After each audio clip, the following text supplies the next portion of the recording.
Hi, in this clip I'm going to play through Rage Against Everything from the Rockschool 2006-2012 Guitar Grade 4 syllabus. I'll play through the piece first of all with the backing track. I'll then give you a few pointers about setting up the sound and everything you need, and techniques you need to look out for when you're performing the piece. I'll then play the second time with the backing track slowed down about 20%, so you've got a slightly easier version that you can play along with. And then finally I'll play the third time with my own volume turned right down. So you've got a slowed down backing track and also a visual reference of where you should be in the song so you can practice. Okay, here we go. Rage Against Everything. 1, 2, 1, 2, 3, 4.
Right, okay, that's a bit scrappy in places, that's a bit fast to start with.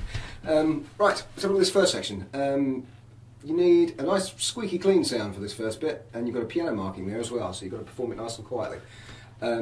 Rhythm's dead easy, it's all just quavers. So very easy to keep the timing going, but what is a bit tricky is first time through, you're playing basically fifths, outlining the chords with an open G string. Then down to a D. And dropping to a C sharp. And then C. So you play a fifth. The third time you go through it, where you've got the mezzo piano marking, it starts to get a bit more interesting. You've got to start utilising your other two fingers. So what you need to do is make sure you're playing the fifth with your first and third finger. So you've got your little finger free to go up to the C note on your D string. With your little finger there. But you only play it, you only actually fret it for what time you play it. You can't play it like you would a chord because your next note after you've gone from the G string is back down to the B note again. So you've got to make sure you can lift that little finger off. Next chord, you now got a tone, so you've still got to use your little finger, but you've still got to lift it off again. And down C sharp. On that one you drop down to a G note.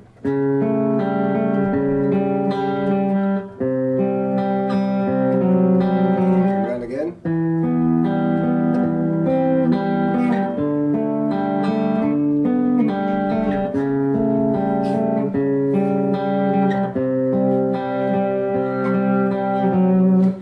Ending of the second time round is when your distortion sound comes in. So you're now going to need to set up some sort of channel switching on your amp or a distortion pedal so you can switch between your clean sound and your big distorted sound. Okay. So what you need to do on that last bar where the C comes in, you've got to get the fifth in there.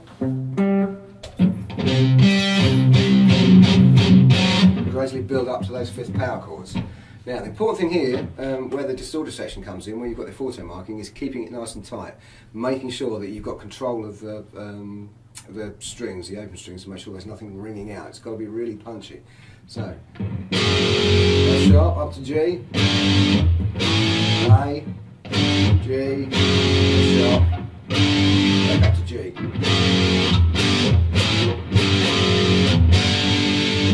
Around again. Now your little muted run.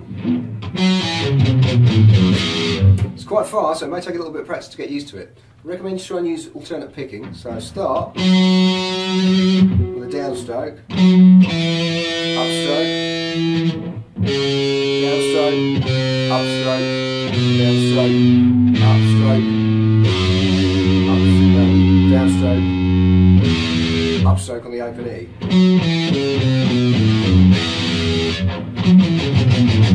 With palm muting as well, so make sure your hands resting on it so it sounds nice and chunky.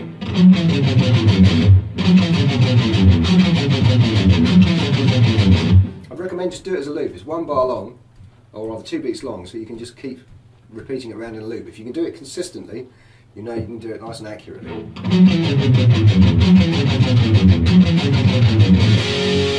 Now, because you do some alternate picking there and you finish with an upstroke on that open E, your very next chord, the F sharp, falls on a downstroke again. So it's nice and convenient for getting it punchy when you come back in with a riff.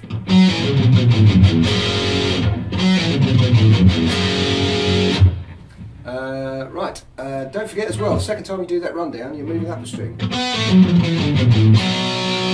Okay, so don't miss that out, make sure you do actually change string there. Right, you've then got a slight variation on the chords.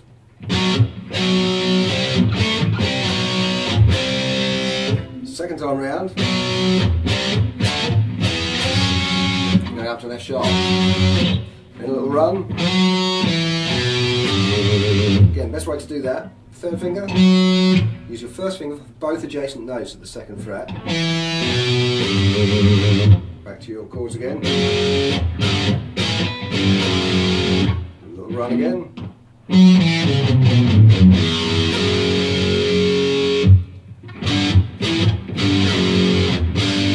Right, we're now into the next section. You've got accent markings on the beats, okay, so make sure you're really laying into those accents. So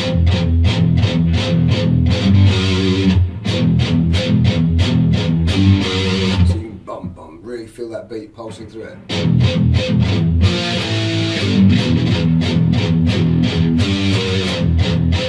And you've got the same rhythm, this time with 16th notes.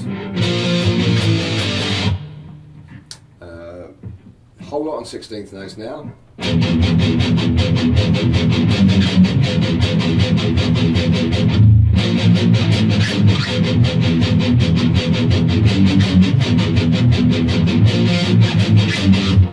Right, after the repeat there, you've got a double forte marking. Now, interesting little point on these next 4 bars. Halfway down the second page there, where the kind of stops come in. On the first printing of the book, there's actually a mistake, so you're not going mad if you're trying to read the timing. There's actually a semiquaver rest missing on the second line, on the second bar of 1, 2, 3, 4, line 5. Okay, so yeah, you're not going mad. The rhythm that's written down is actually different in the first printing of the book to what's on the backing track. I think they corrected it on the reprint, but if you've got an old book, you need to kind of draw in a semiquaver rest on that second bar so you can get your timing right. But you've got it. Basically, starts off on the beat. 1, 1, 2, 3, 4. All the rest, the other three measures, are all displaced by a semiquaver. So it's 1, 2, 3, 4, and da da da da da. So it's one beat later. So let me just play through that. 1, 2, 3, 4. 2, 3, 4. 1, 2, 3, 4. 1, 2, 3, 4. Then back to the beat. 2, 3, 4. And you get it in time with the backing track. Right, last little rundown at the end here before it goes into the solo section. Again, you've got a 16th note displacement.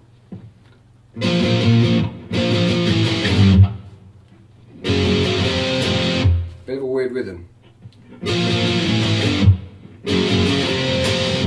But just listen to it and you get the hang of it.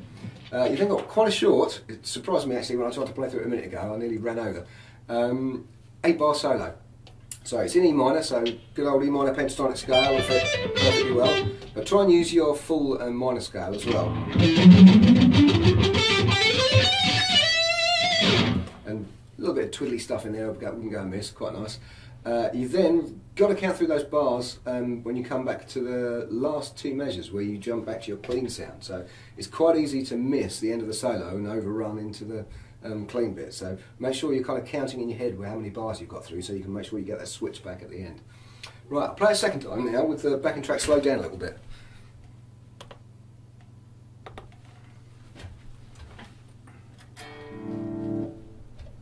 Rage Against Everything. 1, 2, 1, 2, 3, 4.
time, this time with my own volume turned right down.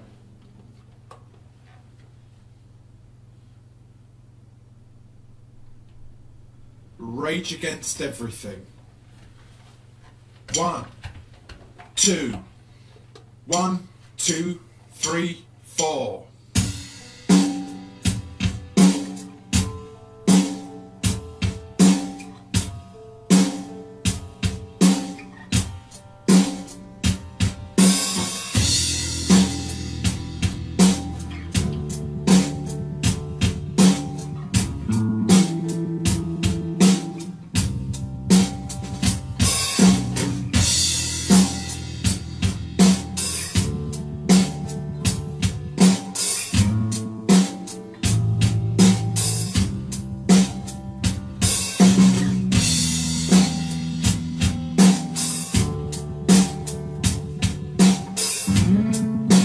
Distortion.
Three, four.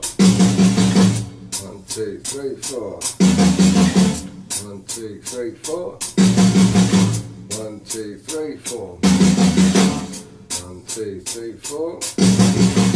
1, 2, 3, 4. 1, 2, 3, 4.